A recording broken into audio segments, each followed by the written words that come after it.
talking about. That is a win. That is a resounding victory the way it should be done. When you assemble a squad like Leon Rose and Thibs, I got to give Thibs some credit. I'm sure Leon didn't just do this, on his own. When you assemble a squad like this is exactly the kind of result that you expect. Game 21. The New York Knicks hosted the Orlando Magic at MSG on the final night of group play of the NBA Cup to see who was going to advance. Well, turns out both teams advanced, but one of them almost did not. That's right. If the Orlando Magic had been beaten by 37 points, they would not have advanced, despite a 3-1 record. It would have been the Boston Celtics. That's how badly the Knicks were beating their asses. They were completely owning the Orlando Magic tonight because the New York Knicks have the #1 offense in the history of the New York franchise itself, and they have, I'm telling you, the #1 offense in the NBA right now. And this is still missing key players. Telling you, this is a magical season. And it's ironic that the Knicks made the Magic go poof tonight. Made them just disappear into the night. This is fantastic. Welcome into the Knicks-Verse. My name is George. I appreciate you guys watching this video. Hit the thumbs up button for me. Subscribe if you haven't yet. And also turn on the notification bell even if you have subscribed so you know when I go live. Like I did today. I did my first pregame live show today. I'm going to be doing much more, especially when we launch the membership for the channel, and I hope you all become members. Let's make this community the best Knicks community on the internet, in YouTube, everywhere. Because here is where we will celebrate the joy of what this team can accomplish and is accomplishing. And man, they are trending in the right direction. The hottest team in the NBA came into MSG and were completely annihilated. It was a laugher. It was a laugher. Like by halftime, it was a total laugher. Outstanding game, well balanced. The New York Knicks ball movement, on ball and off ball movement, completely sliced up the Orlando Magic, and who will have the #1 defense in the East, #3 overall in the NBA. Not after tonight, though. The New York Knicks put a dent into those numbers because this team is for real. This team is not playing around, and this team is just getting started, everybody. It's just getting started. Man, I've been waiting a long fucking time for this. A long time. It's happened. But it's game 21. Long way to go. But this shows me that this team can do what we believe it can do. Wow. Let's get to it. I do have highlights for you guys. All right, look at this. 121-106. This wasn't even close to what the final score to what the score was throughout the game. The Knicks led by 38 at one time, I believe. It was something outstanding, something truly amazing to behold with the eyes. In fact, I want to get to this. I want to show you guys this. Show you the dominance that this team had tonight. What happened here? Come on. Here, I'm going to pull this up. There we go. Apologies to everybody for this. Here you go. Look at this. Look at all that nice dark blue. Beautiful. The Knicks once led by as many as 38 points in this game, I believe, right there. Yes, outstanding. When Thibs took the starters out, it trended down. Orlando's got it. Orlando's a good team. Orlando's ahead of us in the standings. It's not going to happen for much longer. I believe by the time the calendar turns from 2024 to 2025, the New York Knicks will be above Orlando Magic, and they'll only be looking up at the Cleveland Cavaliers and the Boston Celtics. And who knows, by that time, the Knicks may have won the NBA Cup, and they may actually be in second or first themselves. because they have a very soft schedule in December, which I outlined in the pregame show. If you haven't watched the pregame show, you guys should. I talked about how this is the best Knicks offense in the history of the franchise, and I showed you the numbers to support all of that. It's truly, utterly fascinating. The key is, if the Knicks can kind of like get that defense together, at least get it up to the top third in the league, because you have to be in the top 10 in defensive rating to be a legitimate contender. They have it. They're right in the middle right now. They can do it, and things have been trending in the right direction this entire time. Well, as of late. But this offense is truly something truly something special. This is the kind of offense, let me get back to this. This is the kind of offense that you absolutely 100% need to succeed in today's NBA, to win it all, not just succeed. Succeed just means you just win most of the time. No, we're talking about destroy, like what happened tonight. Think about this. The New York Knicks just annihilated the Orlando Magic, who were the hottest team in the NBA. I mean, it wasn't even close. They destroyed the Pelicans. When they are clicking, they annihilate teams. Like when they're clicking, they're not dealing with close games. That's how good they are offensively. It would require a Boston Celtics type offense, a Golden State type offense, an OKC type offense, and I'll shout out to Cleveland. You know, I think that's it. I don't think there's anybody else that can actually really give the Knicks a run this year. And this is now. December 3rd, which is a very important day in my life. Shout out to those who know. I love you. December 3rd, game 21 is a long way to go. And this team still has a long way to go themselves. They're going to get so much better. So much better. And the reason I picked this still, it's now, I picked this stuff off social media, as you guys, I'm sure you're aware of. This is a video that now the New York Knicks Twitter account puts out, where it's a video, and then they put the final score over it. I picked this image here of Towns running back, because he's become so engaged right now in both ends of the court. He's blocking shots. He's intimidating people at the rim. He is embracing the role that Thibodeau needs his five to embrace. He's embracing it. And at the other end, he's giving you some of those outstanding offense at the five. I would say it's not even an argument at the moment. Karl-Anthony Towns is the best center in the Eastern Conference by far. And if people aren't going to vote for him for center, or vote for him at all for an all-star, you guys are ridiculous. We all got to vote. We got to get 3 Knicks into the all-star game, but that's for another time. That's why I picked this. His hustle back is key, especially after a make, which is what he did here. All right, let's keep going here.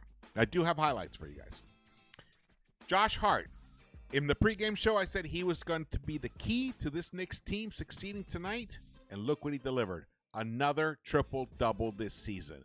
The man is just doing anything he can and everything he can to deliver a performance for the Knicks so that they can get that W.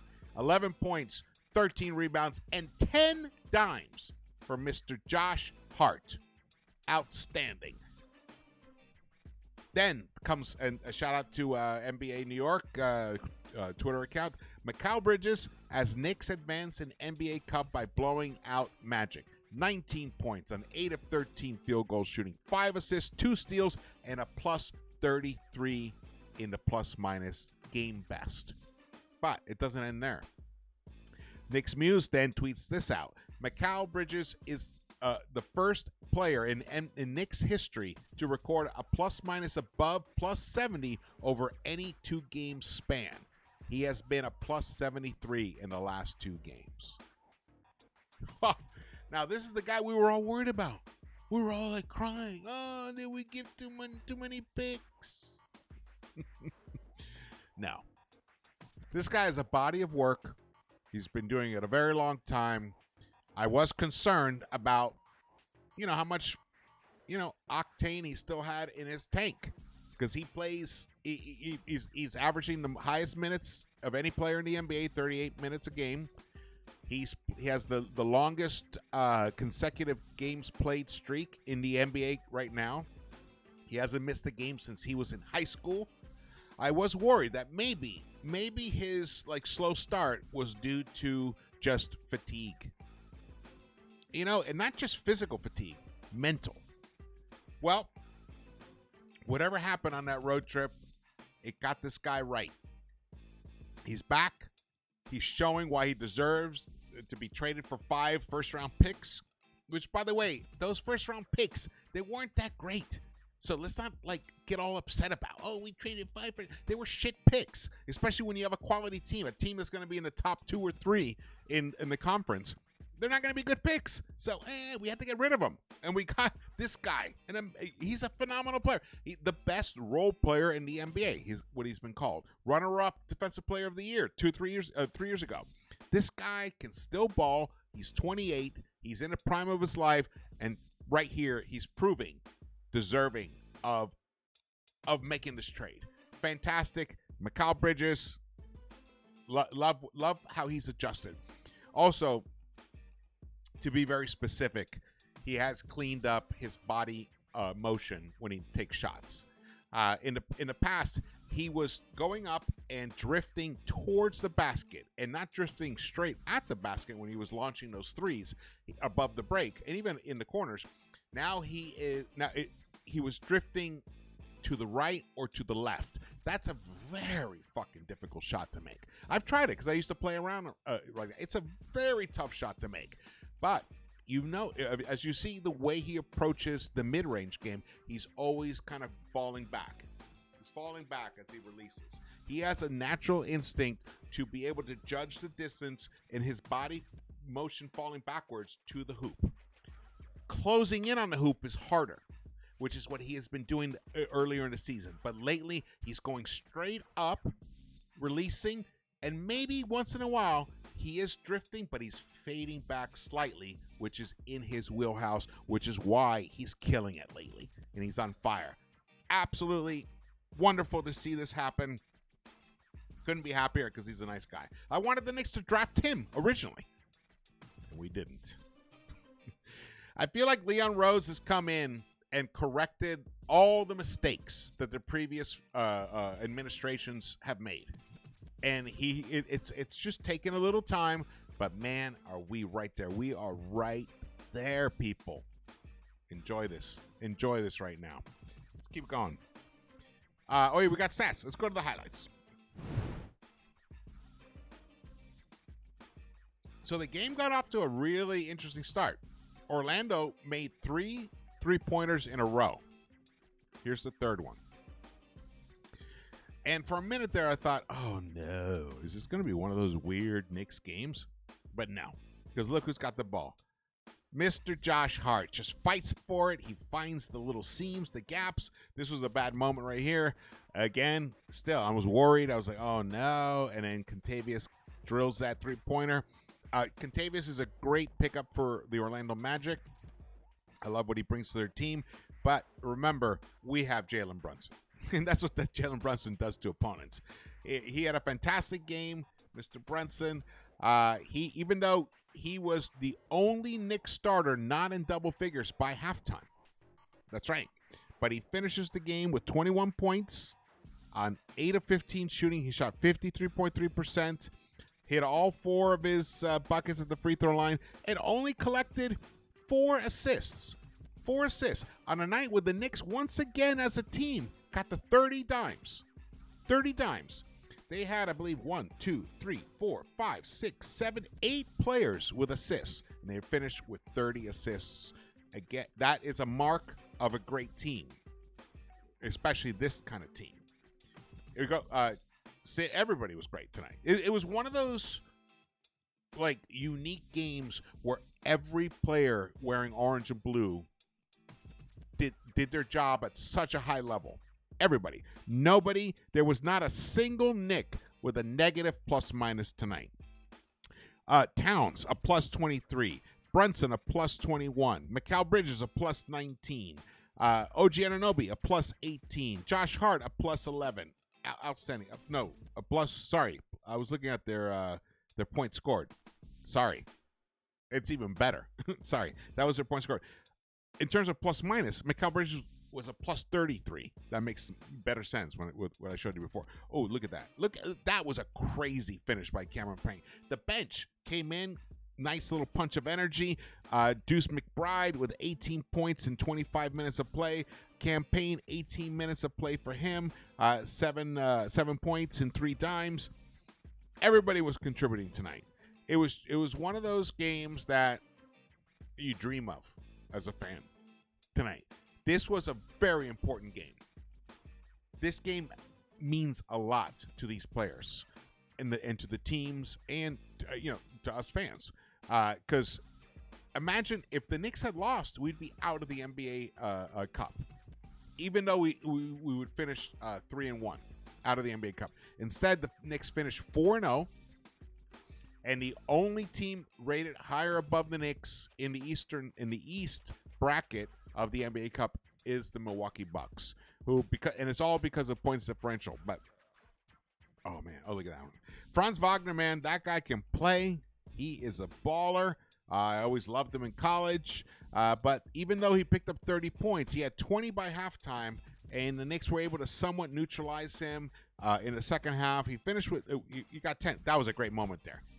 That was a moment there, right there. I think that led to a double technical between Towns and Mo Wagner, which is Franz's brother. They have history. There's definitely a lot of history there, but basically Towns just kind of paused as he was dribbling, stared at the ref, and then just turned around and cleanly sunk a baseline jumper. Oh, this is amazing. Look at this. Mikal Bridges. Bank was open. Knicks ended the half plus 20. And then they picked pretty much, even after this play right here, they just picked up from where they were. They got the largest lead. What was the largest lead they had? Was 37 points, according to NBA.com. Look at the passing.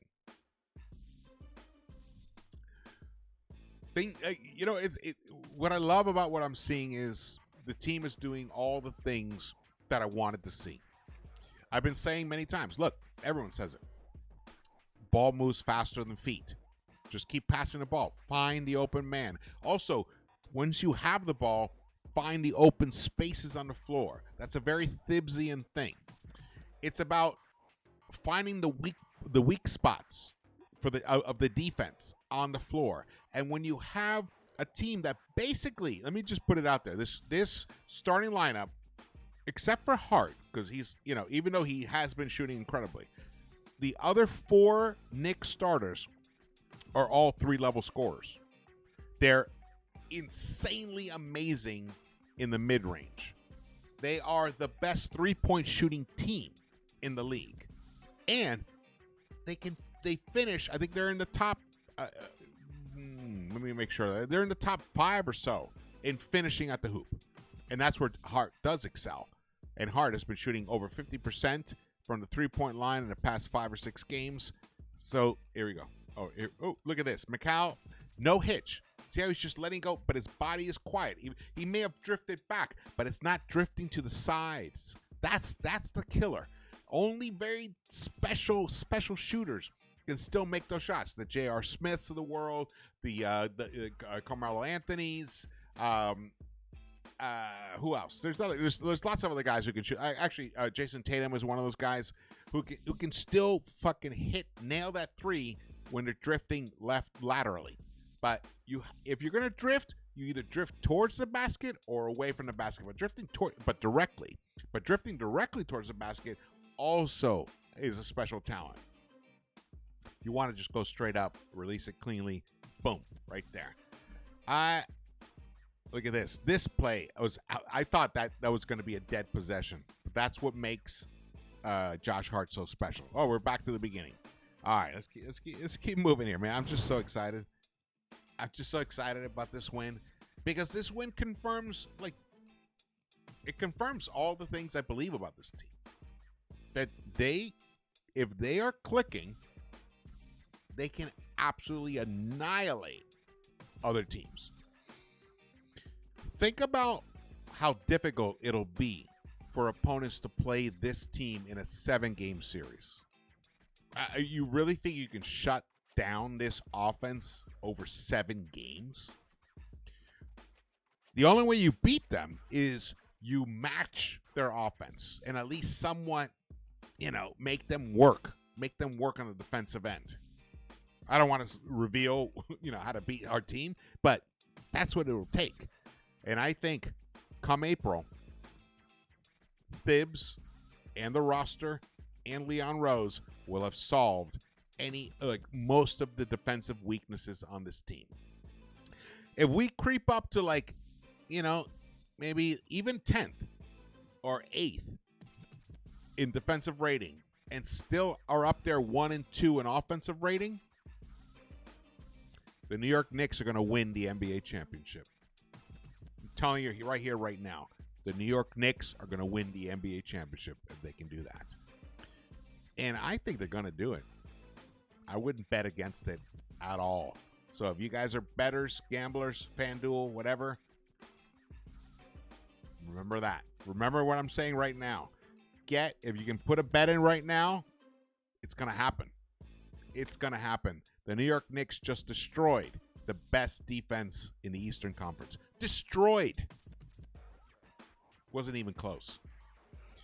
All right, here are the stats here. You guys have been looking at them for a minute here. Mikal Bridges, excellent offensive game for him and defensive game. 19 points and 5 dimes for him in 36 minutes. OG Anunoby, 18 points. Some of the best defense I've seen him play all season, even though Wagner did get his 30. Doesn't matter, man. The way that he was allowed to get the 30, it allowed the Knicks to be able to benefit in the end. Beautiful. 7 of 10 from the field, 4 of 7 from the three-point line, and he struggled. Remember, I think he went through a stretch of missing 16 straight three-point attempts. Well, tonight he hit 4 of 7 for his 18 points in 32 minutes. Karl-Anthony Towns might have actually been the best player tonight. 23 points, 15 rebounds, 21 points for Brunson, and only 4 dimes for him. But, man, his passing elevated to such a beautiful level right now. Speaking of passing, I don't know if in the highlights it was, but Towns had some amazing passes tonight. He threw a Frisbee-type throw pass to the right corner. It didn't, I think it was to Mikal Bridges. It didn't end up in a make, but it was so wonderful. Like everyone, even Reggie Miller on the TNT broadcast, he got all excited about it. It was truly something beautiful to behold. And his passing is something I didn't realize what a great passer he actually really is. And he's a creative passer, which is very different than the way Julius Randle was. Julius Randle, when players collapse around him and he had nothing, and he had exhausted every single thing he could possibly do with the ball, he finally would pass it out. No, Towns is ahead of it, which makes the offense click, baby. It's beautiful. I love it. I love what I'm seeing here. Josh Hart, triple-double, as I mentioned before. And then, look, Deuce and Payne are basic. And look, shout out to Sims as well. 4 points for him in his 12 minutes of play, 2 rebounds. He even picked up a dime. Payne, 7 points, 3 assists. But Deuce, man, look at that. 5 of 11 overall, 5 of 7 from behind the arc. The dude is a market. He was shooting just right in guys' faces. He was drilling 3-pointers. It was outstanding in his 26 minutes, 18 points for him. Knicks have 6 players in double figures tonight. Beautiful. Knicks shot almost 43% from the 3-point line on 35 attempts, 50.6% overall field goal percentage tonight. The plus minus, well, we kind of already looked at this before, so I'm going to skip ahead. The Orlando Magic, like I said, Wagner had 30 points on 22 attempts. He did go to the free throw line a few times. only 1 of 5 from the three-point line. The Knicks were able to hold. I mean, well, you know, the Magic do struggle from behind the arc. They're not a good three-point shooting team, which is why I don't believe. Look, you know, they can definitely win games. They can definitely go deep, but without being able to make three-point shots at least the mean. They have to reach the mean. If they can't do that, they're not going to win. They're not going to go far. So I mean, tonight is an example. Like 23.1%. That's abysmal. He shot overall for the whole team. They shot 43.7%. Only 37 rebounds for them and only 20 dimes for them. Look at the team stats here. The comparison. The Knicks. Let's see. Knicks went to the free throw line 20 times. They hit all 20 shots. Yes, let's go. Rebounds 39 to 37. There weren't that many rebounds for the Knicks to get. Look at that. They made more shots than they attempted. No, they they hit 50% more shots than they attempted. Beautiful. Assists 30 to 20 plus 10 there. Steals, they were -3. Blocks was even. Turnovers, the Knicks they were doing beautifully, but I think once the bench came in, they did cough up some turnovers. They only had 9 turnovers or so by the end of the third quarter. So I think those were. Let me confirm that. I think those were mostly in the fourth quarter. Because I'm curious now. Yeah, 4 in the third quarter. All right. Let's see what we do here. Yeah, Knicks committed 8 turnovers in the fourth quarter, and that's when the bench was mostly in. So that's what happens there. Largest lead for the Knicks was 37 points, and in the previous game, the largest lead was 40-something. Wow. Knicks are just not playing around. They're destroying people. They're annihilating people. And you guys, watch party on Saturday. Any LA Knicks fan, come to the Greyhound in Glendale. It's going to be awesome. I'll be there a little earlier than 4, but the game starts at 4:30. We've every watch party we've had there has been a lot of fun. So I hope you guys can make it down. I'd love to meet you guys in person. And we're playing the Pistons, so almost a guaranteed win. But we know how these Knicks are. They're still the Jekyll and Hyde Knicks. Tonight we saw Mr. Hyde. Let's go. No, actually, was it Dr. Jekyll? Who's the bad guy? Oh, yeah. I think it's Dr. Jekyll. I can't remember. I've been partying. I've been having a good time enjoying this, man. But I hope you guys can come out and hang out with me. It'll be fun to watch the game together. This is going to be a truly special, magical season. All right. Thank you so much for watching this. Again, my name is George. Please subscribe. Hit the thumbs up button for me and drop your comments. I love the comments. I read them all. You guys are my co-collaborators. Let's go. I will see you around.